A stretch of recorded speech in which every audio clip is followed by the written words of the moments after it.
ಎಲ್ಲ ಮಹಿಳೆಯರಿಗೆ ಬಸ್ನಲ್ಲಿ ಫ್ರೀ ಓಡಾಡ್ತಕ್ಕಂಥದ್ದಾಗಲಿ 2,000 ರೂಪಾಯಿ ಬರ್ತಕ್ಕಂಥದ್ದು ಫ್ರೀ ಅಕ್ಕಿ ಕೊಡ್ತಕ್ಕಂಥದ್ದಾಗಲಿ ಮತ್ತು ನಮ್ಮ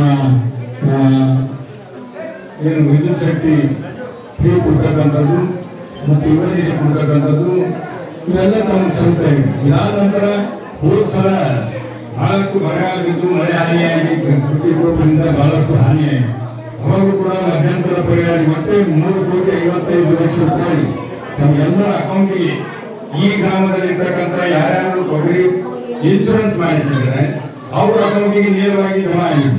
ಮತ್ತೆ ಯಾರು ಇನ್ಶೂರೆನ್ಸ್ ಮಾಡಿಸಿಲ್ಲ ತೊಗರಿ ಅಂತಂದ್ರೆ 3,55,00,000 ಇನ್ಶೂರೆನ್ಸ್ ಅಮೌಂಟ್ ನಮ್ಮ ಕ್ಷೇತ್ರದಲ್ಲಿ ನಮ್ಮ ದಕ್ಷಿಣ ಭಾರತ ಕ್ಷೇತ್ರದಲ್ಲಿ ಇರ್ತಕ್ಕಂಥ ರೈತರ ಬೆಳೆ ಪರಿಹಾರ ಕೂಡ ಇಷ್ಟು ಜಮಾ ಆಗಿದೆ ಅವರ ಅಕೌಂಟಿಗೆ. ಸುಮಾರು 4,144 ರೈತರ ಅಕೌಂಟಿಗೆ ಏನಂದ್ರೆ ದುಡ್ಡು ಜಮಾ ಆಗಿದೆ. ಮತ್ತು ತೊಗರಿ ಗೊಂಡು ಬಿದ್ದಾಗ ಹೋದ ನೆಟ್ವರ್ಕ್ ಬಂದಾಗ ಕೂಡ ಸುಮಾರು 4,523 ಹೊರಗಳಲ್ಲಿ ಏನಂದ್ರೆ ಗೊಂಡು ಹೋಗಿದ್ವಿ. ನಾವು ಸರ್ವೆ ಮಾಡಿಸಿ ನಾವೆಲ್ಲ ಹೋಗಿ ಏನಂದ್ರೆ ಗಟ್ಟಿಯಾಗಿ ಸರ್ವೆ ಮಾಡಿಸಿ 4,46,59,000 ರೂಪಾಯಿ ಬಂದ್ರೆ ಜಮಾ ಆಗಿದೆ ನಿಮ್ಮ ಅಕೌಂಟಿಗೆ. ಕಮ್ಮಿಯಲ್ಲಿ ಕೂಡ ಈ ಸಲ ಕೂಡ ಬಹಳಷ್ಟು ಅತಿ ಮಳೆಯಿಂದ ಅಥವಾ ತೊಗರಿ ಪದೇ 3-4 ಸಲ ಅದೇ ಬಿತ್ತೋದ್ರಿಂದ ನೆಟ್ಟರು ಬಂದಿದೆ. ಬಹಳಷ್ಟು ಹೊರಗಳಲ್ಲಿ ನಾವು ನೋಡಿದ್ವಿ ಗಂಡ ನೀರು ಬರ್ತಕ್ಕಂಥ ಪರಿಸ್ಥಿತಿಯಲ್ಲಿ ತೊಗರಿ ಏನಪ್ಪ ಅಂದ್ರೆ ಬೀಜ ಗೊಬ್ಬರ ಹಾಕಿ ಎಣ್ಣೆ ಹೊಡೆದು ಕೈ ಬರೋದಕ್ಕೆ ಏನಪ್ಪ ಅಂದ್ರೆ ಎಲ್ಲ ಮಣಿ ನಿಂತವು. ಹೀಗಾಗಿ ಏನಪ್ಪ ಅಂದ್ರೆ ರೈತರು ಬಹಳ ಕಷ್ಟದಲ್ಲಿದ್ದಾನೆ. ಯಾರ್ಯಾರು ಇನ್ಶೂರೆನ್ಸ್ ತುಂಬಿರಿ ಆ ಇನ್ಶೂರೆನ್ಸ್ ಹಣ ಗ್ಯಾರಂಟಿ ಬರ್ತದೆ, ಅದ್ರ ಏನು ಪ್ರಶ್ನೆ ಇಲ್ಲ. ಯಾರು ಇನ್ಶೂರೆನ್ಸ್ ತುಂಬಿಲ್ಲ ನಾವು ದಂಡ ರಚನೆ ಮಾಡಿ ಈಶ್ವರಿಗೆ ಮನೆ ಕೂಡ ಮೀಟಿಂಗ್ ಆಗಿ ಸಲಹೆ ಮಾಡಿ ನಾನು ಪ್ರಿಯಾಂಕಾ ಖರ್ಗೆಜಿಯವರು ಚಾರು ಪ್ರಕಾಶ್ ಪಾಟೀಲ್ ಎಲ್ಲರೂ ಹೇಳಿ ಒಂದು ಸಲಹೆಯನ್ನ ಕೊಟ್ಟಿದ್ದೇವೆ ಅವರಿಗೆ. ಯಾಕಂದ್ರೆ ಈಗ ನಾವು ನೋಡುದು ಕೆಲವೊಂದು ಕೈ ತರಿಸ್ತಾರೆ ಮಾತಾಡೋದು ಯಾರು ನೆಗೆ ಹೋಗಿಲ್ಲ ಅವ್ರ ಕಡೆ ಬಂದದ ಹೆಸರಲ್ಲಿ, ಯಾರು ನೆಗೆ ಹೋಗಿಲ್ಲ ಅವ್ರು ಬಂದಿಲ್ಲ ಪರಿಹಾರ ಲಿಸ್ಟ್ನಾಗ.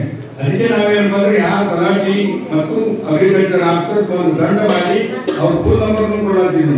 ಇನ್ನು ಊರಿಗೆ ಬರ್ತಾರೆ, ಊರಿಗೆ ಬಂದಾಗ ಏನಪ್ಪ ಅಂದ್ರೆ ತಲಾಟಿ ಅವರು ಅಗ್ರಿಕಲ್ಚರ್ ಆಫೀಸರ್ ಹಾರ್ಟಿಕಲ್ಚರ್ ಆಫೀಸರ್ ಬಂದಾಗ ಮೊದಲು ಕರ್ಕೊಂಡು ಹೋಗಿ ಆ ಸರ್ವೆ ನಂಬರ್ ಹೇಳಿ ಎಷ್ಟು ಎಕರೆ ಅಂತ ಹೇಳಿ ತೋರಿಸಿ ಬರ್ಸಿದ್ರಿಂದ ನಿಮಗೆ ಏನಪ್ಪ ಅಂದ್ರೆ ಯಾರು ಇನ್ಶೂರೆನ್ಸ್ ಇಲ್ಲ ಅವ್ರಿಗೆ ಪರಿಹಾರ ಕೊಡ್ತಕ್ಕಂಥದ್ದು ಕೂಡ ಸರ್ಕಾರದಲ್ಲಿ ನಾಳೆ ವಿಧಾನಸಭೆಯಲ್ಲಿ ಬೆಳಗಾವಿಯಲ್ಲಿ ಈಗಾಗಲೇ ಸರ್ಕಾರದ ಮುಖ್ಯಮಂತ್ರಿ ಗಮನಕ್ಕೆ ತಂದಿದ್ದೀವಿ. ಒಂದು ವೇಳೆ ಅದನ್ನ ನಾವು ಚರ್ಚೆ ಮಾಡಬೇಕನ್ನೋದು ಕೂಡ ನೋಟಿಸ್ ಕೂಡ ಕೊಟ್ಟಿದ್ದೀವಿ. ರೈತರ ಬಗ್ಗೆ ನೆಟ್ಟೆ ರೋಗ ಬಂದಿದೆ, ಬಹಳಷ್ಟು ತೊಂದರೆಗೊಳಗಿದ್ದಾರೆ, ಅವರಿಗೆ ನೆರವಿಗೆ ಬರಬೇಕಂತ ಹೇಳಿ ಅದನ್ನ ಪ್ರಶ್ನೆ ಕೂಡ ಚರ್ಚೆ ಕೂಡ ಇಟ್ಕೊಂಡಿದ್ದೀವಿ. ಅದು ತಮ್ಮೆಲ್ಲರ ಪರವಾಗಿ ಸರ್ಕಾರದ ಗಮನಕ್ಕೆ ತರ್ತಕ್ಕಂಥ ಸರ್ಕಾರದ ಗಮನಕ್ಕೆ ತರ್ತಕ್ಕಂಥ ಕೆಲಸ ನಾನು ಮಾಡ್ತೀನಿ, ಅದರ ಏನು ಪ್ರಶ್ನೆ ಇಲ್ಲ. ಯಾಕಂದ್ರೆ ನೀವೆಲ್ಲರ ಆಶೀರ್ವಾದದಿಂದ ಶಾಸಕರನ್ನಾಗಿ ಮಾಡಿದ್ರಿ, ನನ್ನ ಕರ್ತವ್ಯದ ನಾನು ಯಾವುದೇ ನಂದೇ ಸರ್ಕಾರ ಇದ್ರೂ ಎಲ್ಲರಿಗೇನು ಮುಲಾಜಿಲ್ಲ, ನಾನು ಸತ್ಯಾಗ್ರಹ ಕುಂದಿರ್ತೇನೆ ನಿಮ್ಮ ಸಲುವಾಗಿ. ಹೋದ ಸಲ ನಾವು ಆ ಕೆಲಸ ಮಾಡೀವಿ. ಈ ಸಲನೂ ಏನಪ್ಪ ಅಂದ್ರೆ ನಿಮ್ಮ ರೈತರಿಗೆ ಯಾವುದೂ ತೊಂದರೆ ಆಗದೆ ಹಾಗೇನಪ್ಪ ಅಂದ್ರೆ ಪರಿಹಾರ ಸಿಗ್ತಕ್ಕಂಥ ರೀತಿಯಲ್ಲಿ ಎಲ್ಲ ಪ್ರಯತ್ನ ಮಾಡ್ತೀವಿ ಅಂತಕ್ಕಂಥ ಮಾತನ್ನು ಹೇಳುತ್ತಾ, ನೀವು ಯಾರು ಊರಾಗ ಬಂದಾಗ ನಿಮ್ಮ ಹೊಲಗಳಿಗೆ ತೋರಿಸಿ ಸರ್ವೆ ನಂಬರ್ ಬರೆಸಿ ಎಷ್ಟು ಎಕರೆ ಲಾಸ್ ಆಗಿದೆ ಏನಂತ ತೋರಿಸ್ತಕ್ಕಂಥ ಕೆಲಸ ಆಗ್ತದೆ. ಇವತ್ತು ಸರ್ಕಾರನೇ ನಿಮ್ಮ ಮನೆ ಬಾಗಿಲಿಗೆ ಬಂದಿದೆ, ಯಾಕೆ ಬಂದಿದೆ ಈಗಾಗಲೇ ನಾವು ಹೇಳಿದ್ರಿ, ನಿಮ್ಮ ಊರಾಗ ಒಂದು 2 ತಿಂಗಳ ಹಿಂದೆ ತೀರ್ಕೊಂಡ್ರೆ ಅದು ಅಧಿಕಾರದ ಅವರು ಅನುಕಂಪ ಆಧಾರದ ಮೇಲೆ ಜಾಬ್ ಇವತ್ತೇನಪ್ಪ ಅಂದ್ರೆ ಹೆಣ್ಮಗಳಿಗೆ ನಾವು ಇವತ್ತೇನಪ್ಪ ಅಂದ್ರೆ ನಿನ್ನೆ ಆ ಗಜೇಂದ್ರ ಅವರು ಹೇಳಿದ್ರು, ನೀವು ಬರೋತ್ತಿ ನಾಳೆಗೆ ಬಂದು ಕುಡಿಯಬೇಕಂತ ಹೇಳಿ ನಾನು ತಹಸೀಲ್ದಾರ್ಗೆ ಫೋನ್ ಮಾಡಿದೆ. ನೀವು ನಾಳೆ ಏನಪ್ಪ ಅಂದ್ರೆ ಈ ಸಮಾರಂಭದಲ್ಲಿ ಯಾರು ಮನೆಯಾಗ ಏನಪ್ಪ ಅಂದ್ರೆ ತೀರ್ಕೊಂಡ್ರೆ ಅವರಿಗೆ ನೌಕರಿ ಕೊಡ್ತಕ್ಕಂಥದ್ದು ನಮ್ಮ ಕರ್ತವ್ಯ. ತಕ್ಷಣ ಇವತ್ತು ಆರ್ಡರ್ ಕೊಡ್ಬೇಕಂತೇಳಿ ಈಗಾಗಲೇ ನಾವು ವಿತರಣೆ ಮಾಡಿದ್ದೀವಿ. ನಾನು ಹೇಳ್ತಕ್ಕಂಥ ತಾತ್ಪರ್ಯ ಇಷ್ಟೇ, ಜನಸ್ಪಂದನ ಕಾರ್ಯಕ್ರಮ ಅಂದರೆ ಸರ್ಕಾರ ನಿಮಗಾಗಿದೆ. ಸರ್ಕಾರ ನಿಮ್ಮ ಮನೆಯ ಬಾಗಿಲಿಗೆ ಬಂದು ನಿಮ್ಮ ಸಮಸ್ಯೆಗಳನ್ನು ಕೇಳಿ ಬಗೆಹರಿಸ್ತಕ್ಕಂಥ ಕೆಲಸ ಮಾಡ್ತಕ್ಕಂಥ ಕೆಲಸಕ್ಕೆ ಇದು ಜನಸ್ಪಂದನ ಕಾರ್ಯಕ್ರಮ. ನಮ್ಮ ಮುಖ್ಯಮಂತ್ರಿಗಳು ಕೂಡ ಒಂದೊಂದು ಜಿಲ್ಲೆಯಲ್ಲಿ ಜನಸ್ಪಂದನ ಮಾಡ್ತಾ ಇದ್ದಾರೆ. ನಾವು ಕೂಡ ಪ್ರತಿಯೊಂದು ಗ್ರಾಮ ಪಂಚಾಯಿತಿಯಲ್ಲಿ ಹೋಗಿ ಜನಸ್ಪಂದನ ಕಾರ್ಯಕ್ರಮ ಹಾಕ್ಕೊಂಡು ಯಾರಿಗೆ ವೃದ್ಧಾಪ್ಯ ವೇತನ ಬರ್ತಾ ಇಲ್ಲ, ಯಾರಿಗೆ ವಿಧವಾ ವೇತನ ಬರ್ತಾ ಇಲ್ಲ, ಯಾರಿಗೆ ಅಂಗವಿಕಲರಿದ್ದಾರೆ ಅವರಿಗೆ ಸಿಗ್ತಾ ಇಲ್ಲ, ಯಾರು ಹೊಲಗಳೇನಪ್ಪ ಅಂದ್ರೆ ಪಾಣಿ ಬದಲಾವಣೆ ಆಗಿಲ್ಲ, ಯಾರ್ದು ರಸ್ತೆ ಇಲ್ಲ, ಕೆಲವೊಂದು ಕುಡಿಯುವ ನೀರಿನ ಸಮಸ್ಯೆ ಇದೆ, ನಿಮ್ಮ ಏನಪ್ಪ ಅಂದ್ರೆ ಪಂಚಾಯಿತಿ ಬೋಡಿ ಆಗಿಲ್ಲ, ಏನೇ ಸಮಸ್ಯೆ ಇದ್ದರೂ ಕೂಡ ಹೆಲ್ತ್ ಡಿಪಾರ್ಟ್ಮೆಂಟ್ ಸಾಕಷ್ಟು ಪಾಪ ಪರಿಹಾರ ಸಿಗ್ತಕ್ಕಂಥದ್ದು, ಮುಖ್ಯಮಂತ್ರಿ ಪರಿಹಾರ ಕೊಡ್ತಕ್ಕಂಥದ್ದಾಗಲಿ, ಏನೇನು ನಿಮ್ಮ ಸಮಸ್ಯೆಗಳವ ಆ ಅರ್ಜಿಯನ್ನು ಕೊಟ್ಟರೆ ಅದು ನಮ್ಮ ಮುಖ್ಯಮಂತ್ರಿಗಳ ಆದೇಶ ಇದೆ. ಸ್ವಲ್ಪ ದಿನದಲ್ಲಿ ತಕ್ಷಣ ಅದಕ್ಕೆ ಪರಿಹಾರ ಸಿಗಬೇಕು. ಈ ಜನಸ್ಪಂದನದಲ್ಲಿ ಬಂದಿರತಕ್ಕಂಥ ಅರ್ಜಿಗಳು ನಾವು ಮೊನ್ನೆ ಸಾವಳಿಗೆಯಲ್ಲಿ ಮಾಡಿದೆವು, ರಮೇಶ್ ಕನಗೊಂಡವ್ರ ಅಧ್ಯಕ್ಷತೆಯಲ್ಲಿ. ಅಲ್ಲೇನಪ್ಪ ಅಂದ್ರೆ 105 ಅರ್ಜಿ ಬಂದಿವು. ಅಲ್ಲೇ ಸ್ಥಳದಲ್ಲೇ ಒಂದು 20-30 ಮಂದಿಗೆ ಏನಪ್ಪ ಅಂದ್ರೆ ಅವ್ರು ಅರ್ಜಿ ಕೊಟ್ಟ ತಕ್ಷಣ ನಾವು ಅಲ್ಲಿ ಒಂದು ಆಫೀಸ್ ಅದ, ನಮ್ದೆಲ್ಲ ರೆಕಾರ್ಡ್ ರೂಮ್ ಅದ. ನಿಮ್ಗೆ ಯಾರ್ಯಾರಿಗೆ ಒಪ್ಪಿಲ್ಲ ಎಲ್ಲ ಕರೆಕ್ಟ್ ಕಾಗದ ಪತ್ರ ತಂದಿದ್ರಂದ್ರೆ ಇಲ್ಲೇ ನಿಮ್ಗೆ ಆರ್ಡರ್ ಕೊಟ್ಟು ಹೋಗ್ತೀವಿ. ನಾವು ತಕ್ಷಣವೇ ಆರ್ಡರ್ ಕೊಡ್ತೀವಿ ಅಂತ. ವೃದ್ಧಾಪ್ಯ ವೇತನ, ವಿಧವಾ ವೇತನ, ಅಂಗವಿಕಲ ವೇತನ ನೀವು ಕಲ್ಯಾಣ ರೂಮಲ್ಲಿ ಹೋಗೋದೇ ಬೇಕಾಗಲ್ಲ. ಅವ್ರಿಗೆ 10 ಸಾವಿರ ಖರ್ಚು ಮಾಡಿ ಇಲ್ಲೇ ಏನಪ್ಪ ಅಂದ್ರೆ ಸ್ಪಾಟ್ನಾಗ ಏನಪ್ಪ ಅಂದ್ರೆ ನಿಮ್ಗೆ ಕೆಲಸ ಆಗ್ತಕ್ಕಂಥ ರೀತಿಯಲ್ಲಿ ಆ ರೀತಿ ಏನಪ್ಪ ಅಂದ್ರೆ ನಾವು ಈ ಕಾರ್ಯಕ್ರಮ ಹಾಕ್ಕೊಂಡು ನಿಮ್ಮ ಮನೆ ಬಾಗಿಲಿಗೆ ಬಂದಿದೆ. ನೀವೆಲ್ಲರೂ ನಿರ್ಭಯವಾಗಿ ಒಂದು ಬಿಳಿ ಹಾಳಿ ಮ್ಯಾಗ ಅರ್ಜಿ ಬರ್ಕೊಂಡು ನಿಮ್ದೆಲ್ಲ ಏನೇನು ರೆಕಾರ್ಡ್ಸ್ ಇದ್ದೀವಿ ತಂದು ನಾವು ಕುಂದಿರ್ತೀವಿ. ಏನು ಅರ್ಜೆಂಟ್ ಇಲ್ಲ, ಅಡುಡಿಲ್ಲ, ಏನಿಲ್ಲ.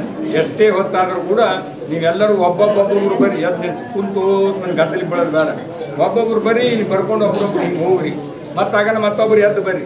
ಒಟ್ಟು ಮಂದಿ ಮೈ ಮೇ ಬಿದ್ದರೆ ಕೆಲಸ ಆಗಲ್ಲ, ಹೇಳೋದನ್ನು ಕೇಳೋದಾಗಲ್ಲ. ಒಬ್ಬರೇ ಮಾತಾಡಲಿ, ಸರಿಯಾಗಿ ಏನಪ್ಪ ಅಂದ್ರೆ ನಿಮ್ಮ ಸಮಸ್ಯೆಗೆ ಪರಿಹಾರ ಕಂಡುಕೊಡ್ರಿ ಅಂತಕ್ಕಂಥ ಮಾತನ್ನು ನಾನು ಈ ಸಂದರ್ಭದಲ್ಲಿ ಹೇಳಿ, ಅನೇಕ ಕಾರ್ಯಕ್ರಮಗಳು ನಿಮ್ಮ ತಮ್ಮ ಗ್ರಾಮಕ್ಕೆ ನಾವೇನಪ್ಪ ಅಂದ್ರೆ ಕೆಲಸ ಮಾಡಿರ್ತಕ್ಕಂಥದ್ದು ಒಂದು 20 ಕೋಟಿ ರೂಪಾಯಿ ಕೆಲಸ ಕೂಡ ಏನಪ್ಪ ಅಂದ್ರೆ ನಾವು ಕೆಲವೇ ದಿನದಲ್ಲಿ ಪ್ರಾರಂಭ ಮಾಡ್ತಾಯಿದ್ವಿ. SSDPದು ಈ ತೆಗನೂರಿಗೆ ಹೋಗ್ತಕ್ಕಂಥ ರಸ್ತೆ, ಈ ನಮ್ಮ ಸಾವಳಿಗಿಂದ ಬರ್ತಕ್ಕಂಥ ರಸ್ತೆ, ಪಾಣೆಗಾಂವ್ ಕಣ್ಣಿ ಈ ಕಡೆ ಏನಪ್ಪ ಅಂದ್ರೆ ಹೋಗ್ತಕ್ಕ PMGSY ಅಲ್ಲಿ ಭೀಮನಾಡದಲ್ಲಿ ಗೊತ್ತದ PMGSY ಟು ಕಣ್ಣಿ. PMGSYದಲ್ಲಿ ಈ ಕೆಲಸ 3,80,00,000 ರೂಪಾಯಿ ಇದು ಕೂಡ ಟೆಂಡರ್ ಆಗಿದೆ. ಕಣ್ಣಿ ಸಣ್ಣ ಸಿರ್ಸಿಗಿ 5,80,00,000. ಇನ್ನೊಂದು ಏನಪ್ಪ ಅಂದ್ರೆ ಸಣ್ಣ ಸಿರ್ಸಿಗಿ ಟೆಂಪಲ್, ಈ ನಿಮ್ಮ ಶಂಕರಲಿಂಗ ಟೆಂಪಲ್ಗೆ 50 ಲಕ್ಷ ಕೆಲಸ ನಡೆದಿದೆ. ನೀರ್ಲಿಂಗೇಶ್ವರ ಟೆಂಪಲ್ 8 ಲಕ್ಷ ರೂಪಾಯಿ ಅದರ ಕೆಲಸ ಕೂಡ ನಡೆದಿದೆ, ಪ್ರಾರಂಭ ಆಗಿದೆ. ಇನ್ನು 15 ಲಕ್ಷ ರೂಪಾಯಿ ಪೂಜಾರಿ ಸಮುದಾಯ ಭವನಗಳಿಗೆ. ಇನ್ನು CC ರಸ್ತೆ ಬೆತ್ತು ಬೇರೆ ಕೆಲಸಗಳು ಕೂಡ ಪ್ರಾರಂಭ ಮಾಡ್ತೀವಿ. ಏನೇ ಸಮಸ್ಯೆ ಇದ್ದರೂ ಕೂಡ ಹಂತ ಹಂತವಾಗಿ ಎಲ್ಲನೂ ಒಮ್ಮೆನೇ ಬಗೆಹರಿಸಲಿಕ್ಕೆ ಆಗೋದಿಲ್ಲ. ಹಂತ ಹಂತವಾಗಿ ತಮ್ಮ ಎಲ್ಲ ಸಮಸ್ಯೆಗಳಿಗೆ ಸ್ಪಂದಿಸ್ತೀವಿ ಅಂತಕ್ಕಂಥ ಮಾತನ್ನು ಹೇಳಿ ಇದರ ಉಪಯೋಗ ತೆಗೆದುಕೊಡ್ರಿ.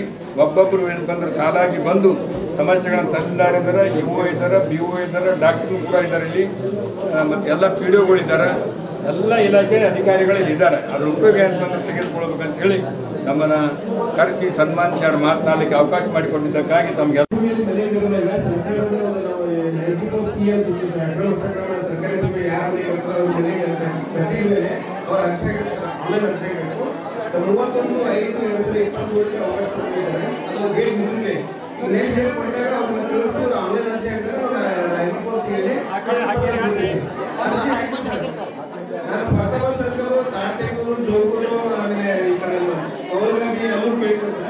ಸರ್ಕಾರಿ ಭೂಮಿಯಲ್ಲಿ ಮನೆಗಳಿದೆ ಸರ್. ಬಟ್ ಇಲ್ಲಿವರೆಗೂ 94 ಸಿ ಅರ್ಜಿ ಹಾಕಿದ್ದಾರೆ. ಆ ಅರ್ಜಿ ಹಾಕಕ್ಕೆ ನೆಕ್ಸ್ಟ್ ಸರ್ಕಾರ ಅವಕಾಶ ಕೊಟ್ಟಾಗ ಮಾತ್ರ ನಾವು ಮಾಡ್ತೀವಿ. ಅರ್ಜಿ ಕೊಡ್ಲಿಕ್ಕೆ ಸರ್ಕಾರ ಅವಕಾಶ ಕೊಡಬೇಕು, ನಾವು ಮಾಡ್ತೀವಿ. ಈಗ ಅರ್ಜಿ ಕೊಡ್ತೀನಿ, ಆನ್ಲೈನ್ ಅರ್ಜಿ ಹೋಗ್ತೀವಿ 23 ಹಾಕ್ತಾನೆ. ಈ ಮತ್ತೆ ಸರ್ಕಾರ ಪರ್ಮಿಷನ್ ಕೊಟ್ಟಂದ್ರೆ ಅರ್ಜಿ ಹಾಕಿದ್ರೆ ಗ್ಯಾರಂಟಿ ಹಾಕ್ಬೋದು. ಇದು ಹಾಕಿ